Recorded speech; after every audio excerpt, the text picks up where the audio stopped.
नमस्कार, आप देख रहे हैं अपना बिहार। मैं हूं आपके साथ विभा उपाध्याय। चुनावी भागदौड़ के बीच हेलीकॉप्टर में तेजस्वी यादव और मुकेश सहनी के मछली खाने वाले वीडियो पर अब बिहार की सियासत तेज हो गई है।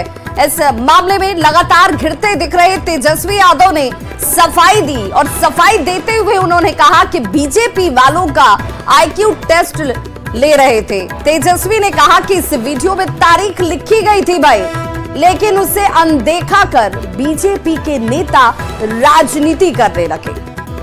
तो जिस तस्वीर में तेजस्वी यादव मछली खाते हुए नजर आ रहे हैं, उसे लेकर आरोप प्रत्यारोप का दौर शुरू हो गया। जिस पर यह आरोप था, तेजस्वी यादव सामने आए और उन्होंने कहा कि तारीख लिखी गई थी उस वीडियो की, लेकिन तारीख को अनदेखा कर दिया गया। बीजेपी वालों का आईक्यू टेस्ट लेने के लिए इस तरह के पोस्ट डाले गए थे, लेकिन इस आईक्यू टेस्ट में वो पीछे रह गए, फेल हो गए, क्योंकि तारीख को अनदेखा कर दिया गया।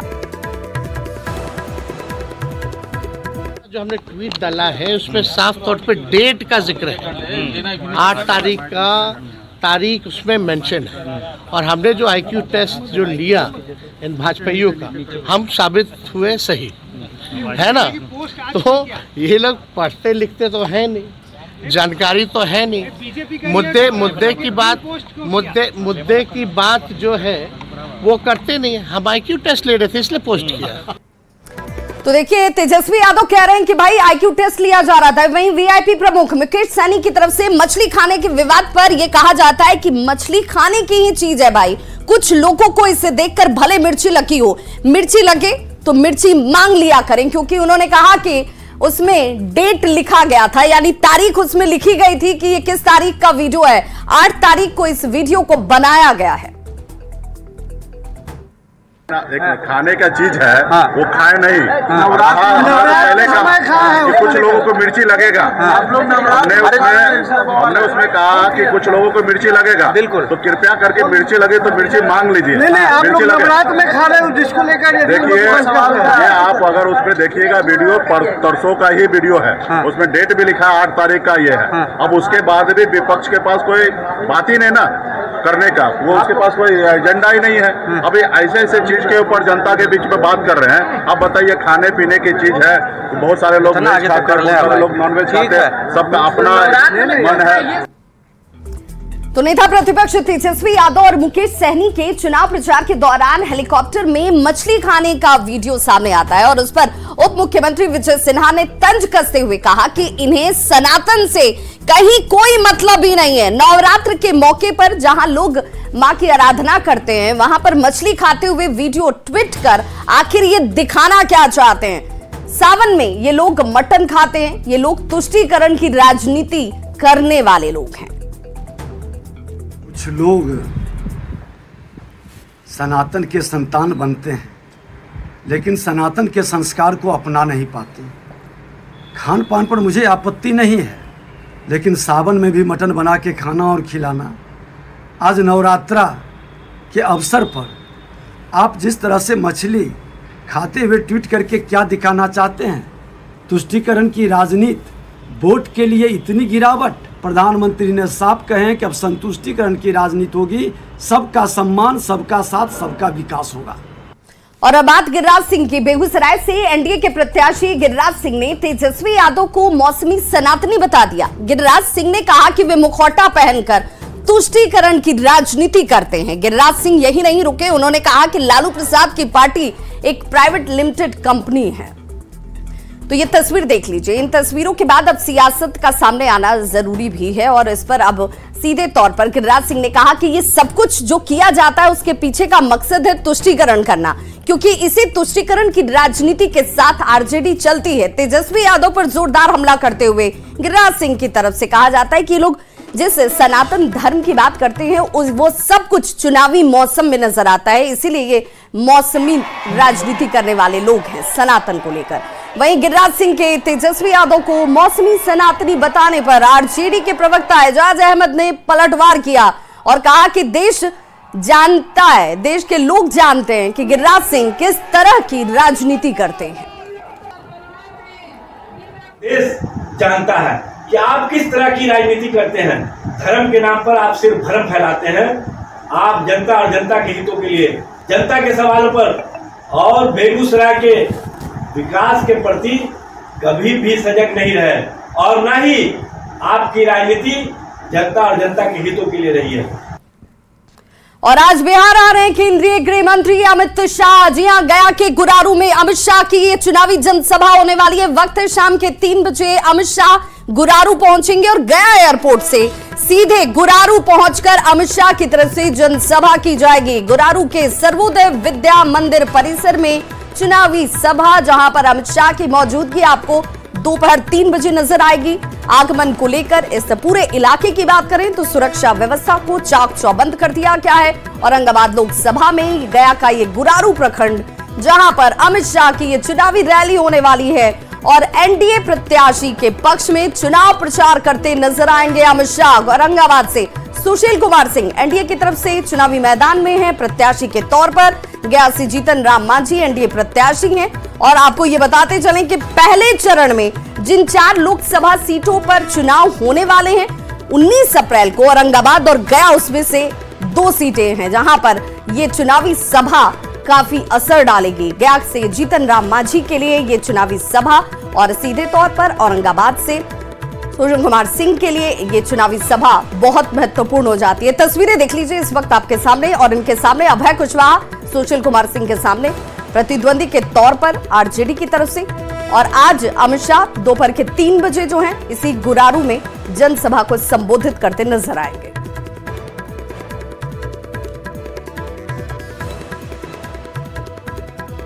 तो एक तरफ अमित शाह की चुनावी सभा गुरारू में होने वाली है, वहीं दूसरी तरफ तेजस्वी यादव की चुनावी जनसभा होगी। और आज 3 जनसभाएं जो है तेजस्वी यादव की तरफ से की जाने वाली हैं। और ये तीनों जगह कौन से जरा वो भी बता दें। गया, औरंगाबाद, जमुई में जनसभा को संबोधित करते तेजस्वी यादव नजर आएंगे। औरंगाबाद के रफीगंज में चुनावी जनसभा होगी। साथ ही साथ गया के फतेहपुर में चुनावी जनसभा तेजस्वी यादव की तरफ से की जाने वाली है। साथ ही जमुई के सोनो में चुनावी जनसभा करेंगे। गया में कुमार सर्वजीत जो है वो जीतन राम मांझी के सामने खड़े हैं और उनके समर्थन में, कुमार सर्वजीत के समर्थन में प्रचार करते हुए तेजस्वी यादव आपको दिखेंगे।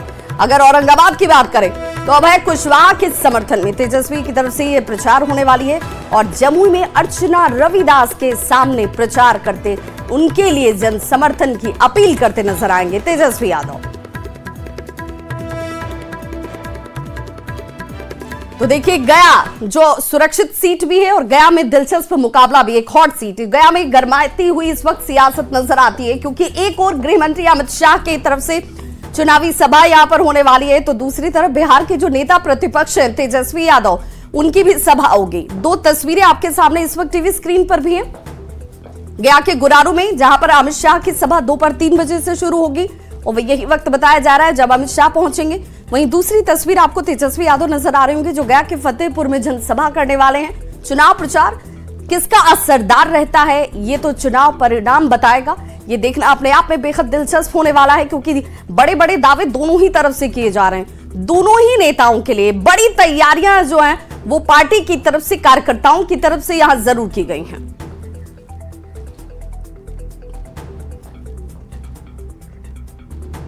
वहीं शेखपुरा में जमुई संसदीय निर्वाचन क्षेत्र के एनडीए गठबंधन के उम्मीदवार हैं अरुण भारती। उनके पक्ष में जनसंपर्क अभियान तेज कर दिया गया है। एलजेपीआर के संसदीय बोर्ड के अध्यक्ष हुलास पांडे के नेतृत्व में एनडीए कार्यकर्ता मतदाताओं से 19 अप्रैल को अरुण भारती को वोट देने और विजयी बनाने की अपील करते नजर आ रहे हैं। एनडीए कार्यकर्ताओं में देखिए जबरदस्त उत्साह नजर आ रहा है और वोट अपील की जा रही है अपने प्रत्याशी के पक्ष में वोट करने के लिए।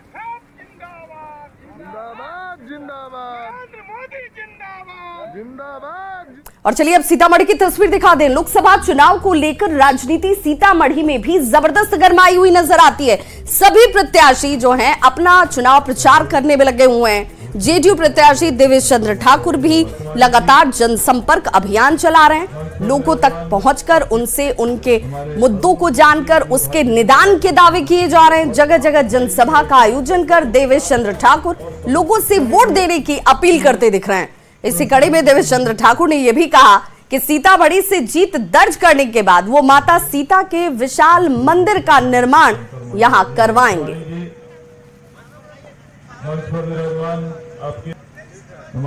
तो लोकसभा चुनाव को देखते हुए पटना जिला प्रशासन लगातार तैयारियों में जुटा हुआ और इसी के तहत आज एक बड़ी संख्या में चुनावी जिस सभा की बात की जा रही है वहां पर चुनावी बस की तैयारियां जो है वो शुरू कर दी गई हैं, जिसे मुख्य निर्वाचन पदाधिकारी हरी झंडी दिखाकर पटना जिले के विभिन्न इलाकों में रवाना करेंगे। मकसद भी आपको बताते हैं। पटना निर्वाचन आयोग के कार्यालय से यहां पर इस खबर को लेकर ज्यादा जानकारी दे रहे हैं हमारे संवाददाता अमित कुमार।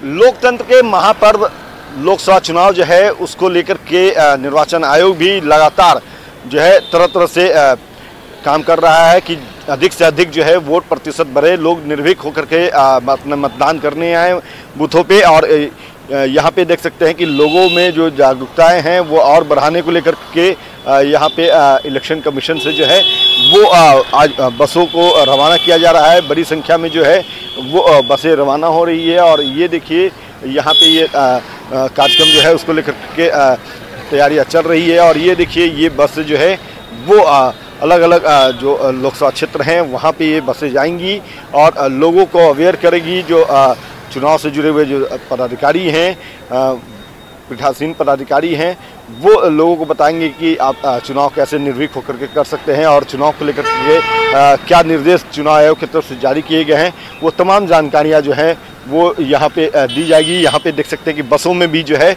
वो अलग अलग तिथि जो मतदान होने हैं उसको लेकर के ये बसें तैयार की गई है। यहाँ देखिए ये मतदान की तिथि 1 जून है और अधिक जानकारी के लिए जो है 1950 पे कॉल करें या फिर वोटर हेल्पलाइन ऐप और www.voters.eci.gov.in पर जाएं और जिला निर्वाचन पदाधिकारी सह जिला पदाधिकारी जो है वो पटना के सदन से बसें तैयार की गई है और ये पटना ज़िले में जो है वो बस जाएंगी। अलग अलग जो लोकसभा क्षेत्र हैं वहाँ पे जाकर के लोगों को अवेयर करेगी। मतदाता हेल्पलाइन नंबर जो है वो 1950 जैसा हमने पहले बताया है।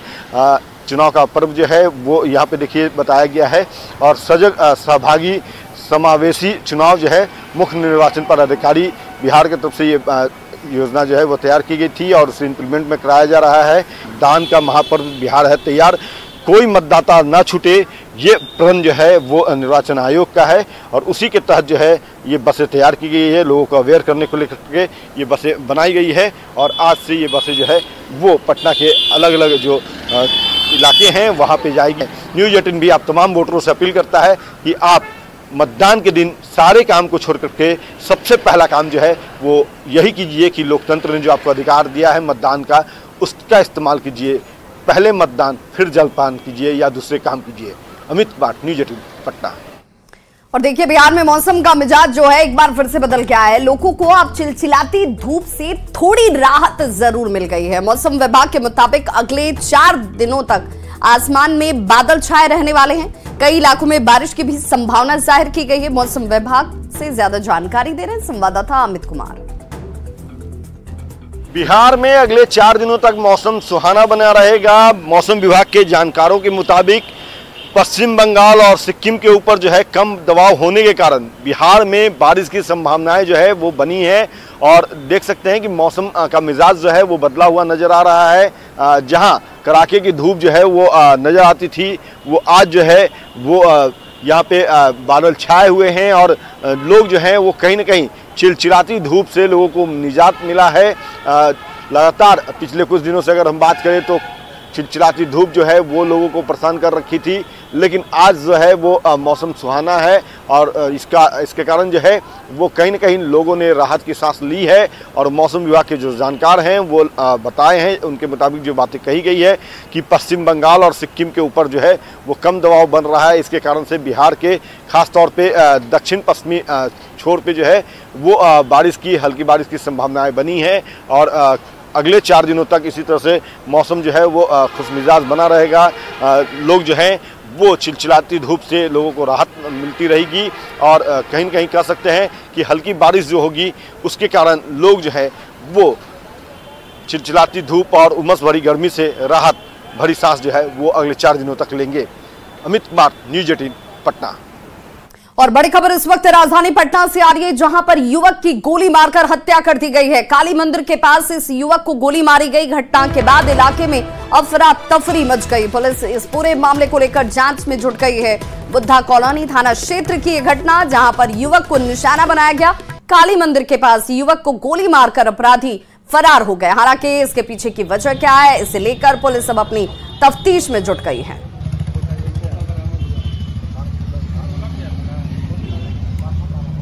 9:15 बजे करीब बास घाट के पास गोली एक व्यक्ति को लगने की सूचना प्राप्त हुई है। उदय राय को माथे में इनके पीछे से गोली मारा गया है। इलाज के क्रम में रुगन अस्पताल में इनकी मृत्यु हो गई है। डेड बॉडी को पोस्टमार्टम के लिए पीएमसीएच भेज दिया गया है। जहानाबाद के शकूराबाद थाना क्षेत्र में फूसनुमा मकान में अचानक से आग लग गई। आग लगने से मकान से हजारों रुपए की संपत्ति जलकर खाक हो गई है। जानकारी के मुताबिक बिजली के ट्रांसफार्मर से आग की चिंगारी ने इस घर को अपनी चपेट में ले लिया और इस अगलगी में हजारों का नुकसान जो है वो परिवार के लोगों को उठाना पड़ा है। आग की लपटें देखकर लोगों ने अपनी तरफ से आग बुझाने की भरसक कोशिश की, लेकिन तब तक सब कुछ जलकर खाक हो चुका था। घटना की सूचना मिलने के बाद दमकल विभाग की टीम यहां पर पहुंची जरूर, लेकिन इससे पहले ही नुकसान हो चुका था। ये शॉर्ट सर्किट से हुआ। ट्रांसफार्मर पर चिंगारी हो रही थी और पत्या हवा चल रहा था। फूस के मकान था। अच्छा, इसके लिए आग लग गई। खबर बेगूसराय से, जहां पंसल्ला गांव में मवेशी चोरी के आरोप में ग्रामीणों ने एक युवक को पकड़ लिया और तालिबानी सजा देते हुए खंबे से बांधकर उसकी जमकर पिटाई की गई। सूचना मिलते ही मौके पर पहुंची पुलिस ने भीड़ के चंगुल से युवक की जान बचाई। फिलहाल पुलिस ने इस मामले को दर्ज कर लिया है और आगे की कार्रवाई में जुट गई है। देखे तो गाय खूटा पर रस्सी खोल लिया था, ले जाने वाला था। 3 गो था, समझे। एक बच्चा पकड़ा था, 2 गाय था, एक बच्चा ले जा रहा था। तो हम उसको तब सब मिल पकड़े, 2 भाग गया, उसमें एक पकड़ा है। रंगे हाथ मेरा जानवर अमित कुमार मेरा भतीजा है, उसको जो रंगे हाथ गाय पकड़ा, उसी में इसको पकड़ कर रखा गया। इसको ग्राम राहतपुर ग्राम के मुखिया और ग्रामीण को सूचना दिया गया। उसके बाद इसका गार्जियन भी इसके तालमेल में है। पकड़ लोगों ने पकड़ा है? हाँ, लोगों ने पकड़ा है, ग्रामीण द्वारा पकड़ा गया। तो कहाँ रखे हुए अभी? अमित कुमार का। अच्छा, अमित कुमार। तो पुलिस क्या कार्रवाई कर रही है? पुलिस कार्रवाई जो अपना हमारा जो काम है करेंगे। इन लोगों को आवेदन लिख दे रहे हैं, उसके लिए तैयार होगा। बगहा में चोरों का आतंक बढ़ता ही जा रहा है। ताजा मामला लौकिया थाना क्षेत्र का है, जहां पर रामपुर चौक पर एक मोबाइल की दुकान को चोरों ने निशाना बना लिया। दुकान से 20 लाख से ज्यादा के मोबाइल को लेकर चोर फरार हो गए। वहीं पूरी घटना सीसीटीवी कैमरे में जरूर कैद हो गई। सूचना के बाद मौके पर पहुंची पुलिस, लौकरिया थाने की जो पुलिस है वो मामले को दर्ज कर आगे की कार्रवाई में जुट गई है।